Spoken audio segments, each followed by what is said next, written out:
Hi all of you, I am Sunil Kumar. आज मैं आपको बताने जा रहा हूँ at whose behest. At whose behest को हम कैसे यूज़ करते हैं।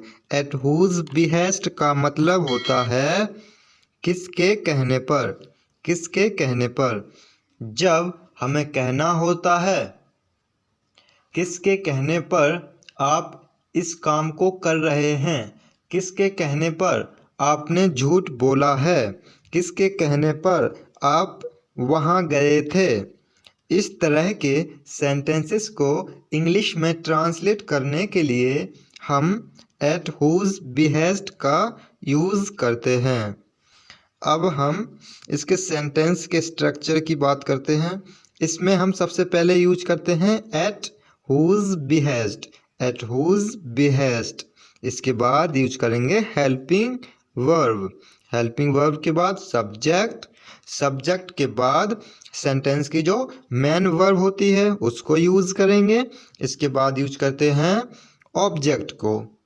अब हम कुछ सेंटेंसेस प्रैक्टिस कर लेते हैं ताकि आपको अच्छी तरह से अंडरस्टैंड हो जाए। किसके कहने पर आपने झूठ बोला। किसके कहने पर आपने झूठ बोला। At whose behest did you tell a lie? At whose behest did you tell a lie? किसके कहने पर वह वहाँ गया। किसके कहने पर वह वहाँ गया।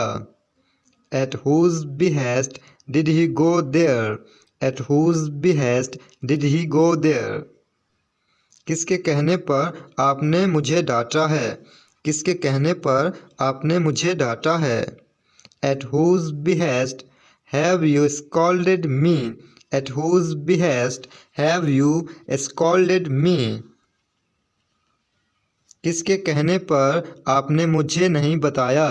किसके कहने पर आपने मुझे नहीं बताया। At whose behest didn't you tell me? At whose behest didn't you tell me?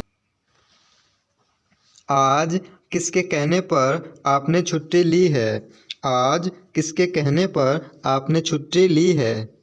At whose behest have you taken a leave today? At whose behest have you taken a leave today? किसके कहने पर आपने यह किया। किसके कहने पर आपने यह किया।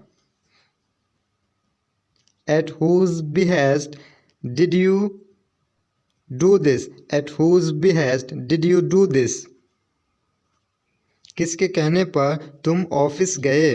किसके कहने पर तुम ऑफिस गए। At whose behest did you go to office? At whose behest did you go to office? किसके कहने पर वह मेरा कंप्यूटर यूज़ कर रहा है। किसके कहने पर वह मेरा कंप्यूटर यूज़ कर रहा है। At whose behest is he using my computer? At whose behest is he using my computer? किसके कहने पर वह मेरा काम करेगा। किसके कहने पर वह मेरा काम करेगा। At whose behest will he do my work? At whose behest will he do my work?